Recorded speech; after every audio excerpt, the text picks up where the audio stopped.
So wag na tayo magpaligoy-ligoy pa. This is the Adidas Aruku. I think I called it the Akuru in that episode. So it's Aruku actually.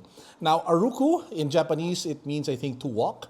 And apparently this design was inspired by the streetwear, sneaker / fashion scene over at Tokyo, Japan. And that's why the name Aruku. And if you take a look at it, this is actually inspired by the Adizero line that came out, the running sneaker in the early 2000. And yung kagandahan nito is that this was specifically made for everyday lifestyle wear. Kasi most of the time, a lot of people these days buy running shoes and then use them for casual wear. This sneaker is literally the hybridization or the combination of both performance and lifestyle, and thus this design. Now you're probably looking, Carlo, that's one thick slab of Boost. This is actually not Boost. This is called the Adidas Swirl Foam. So apparently it's some different type of midsole technology. But what I can tell you after wearing it for a couple of days, it is extremely squishy, like super bouncy, squishy, like especially here in the middle part because this is so chunky, like super thick, like ang laki niya. And talagang you really feel it when you are walking, especially for long distances. As in, ramdam mo yung bounce, ramdam mo yung squishiness, much more so, much more pronounced compared to Boost technology that we've all gone used to in the past. And to compare it to other sneakers, for example, if you take a look at On or Hoka, wherein it is a bit soft but very stable, this one is super squishy, super bouncy, and really kind of propels you forward. So you feel the running sneaker DNA, but at the same time, you feel that it was still made specifically for lifestyle wear. At least that's how I feel. But anyway, going back to the sneaker, the Aruku. If you take a look at the upper, it has multiple overlays. I like how clean this colorway is, which is triple white. Very minimalist branding style. Different materials for the upper. You have mesh, you have some sort of like, I don't know, type of overlay, parang ano to, plasticky or whatever. And then you have suede for the tongue tab, Adizero over here, Adidas logo over here at the back. So yan na siya. There are multiple colorways. If you want more striking colorways, I saw over at Foot Locker in Green Hills that they have it in a really nice red, white, black colorway.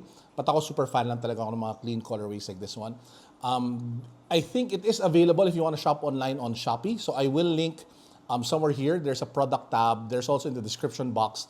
There should be like a product preview if you guys want to get it directly from Shopee. I think it's like 7,100 pesos. So what is my overall like impression after wearing it for a couple of days? So una-una sa lahat, it really is comfortable, especially if you like sneakers with more pronounced bounce like we talked about earlier. I just feel like it's too much bounce. Like talaga, it is so much bounce. Like parang alam mo yun, when the people who were making the shoe made it, feeling ko parang sinagad nila, like max. And the bounce is because of two things. One, like what I said, it's a swirl foam midsole, but also it's that really curved rocker. Yan o, tingnan niyo yung sapatos. Kita ninyo? Talagang paganon siya eh, like really slanted. So when you are walking, talagang, alam mo yun, it mimics the motion of taking a step and propelling you forward. And those two things, I think, that really think chunky midsole, combined with the curved rocker and the swirl foam, really gives you that bouncy, squishy feeling that you get with this particular shoe. Now, is that a good feeling? Is it a sneaker or is it a feel that I love? Personally, I'm more leaning towards the stable side of footwear. Like for example, my preferences have always been like you guys, what you know, yung mga 990s, the more flatter type of Boost products, or sabihin nga natin yung On na medyo mas flattish.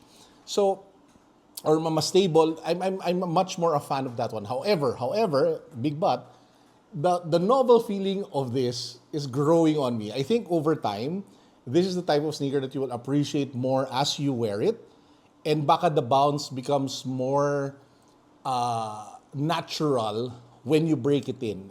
Hopefully, So, tingnan na lang natin. Over time, I'll wear it more. Maybe I'll do a follow-up review. Who knows? I'll let you guys know. But yeah, generally, that's all I have to say about the Adidas Aruku. Again, if you guys want to buy one, you can check out the link down below from Shopee. You can buy it for 7,100 something pesos. Overall, nakakaaliw talaga siya. I mean, if there's two words that capture this for me, three words, sige. Comfy, bouncy, nakakaaliw. Adidas Aruku. O, di ba? Nakakaaliw yun na. To walk. So anyway, that's it for today's episode. I hope you guys are doing fine. Peace.